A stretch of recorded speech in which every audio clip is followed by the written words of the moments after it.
দশমিক ও ভগ্নাংশের মধ্যে বড় ছোট নির্ণয়। এখানে আছে 0.7 আর এখানে হচ্ছে 10^3। এখন একটা হচ্ছে দশমিক সংখ্যা আর একটা হচ্ছে ভগ্নাংশ সংখ্যা। তাহলে আমরা বড় ছোট সহজে নির্ণয় করতে পারি না। এজন্য আমাদেরকে কি করতে হবে, দুইটাকে হচ্ছে সাধারণ ভগ্নাংশে পরিণত করে নিতে হবে। তাহলে এটাকে যদি আমরা সাধারণ ভগ্নাংশে পরিণত করি তাহলে এটাকে লেখা যায়, দশমিকটাকে তুলে দিয়ে 0.7, নিচে হচ্ছে এক দশমিকের জন্য একটা 1 এবং দশমিকের পর একটা অঙ্কের জন্য একটা 0 দিতে পারি। আর এখানে 10^3 থাকে।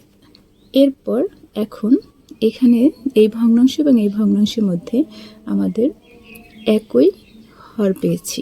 তাহলে একই হর যদি থাকে তাহলে আমাদেরকে উপরের যে ভগ্নাংশটার উপরে লব বড় থাকবে সেই ভগ্নাংশটা হচ্ছে বড় বোঝাবে। তাহলে এখানে বড় হচ্ছে 7।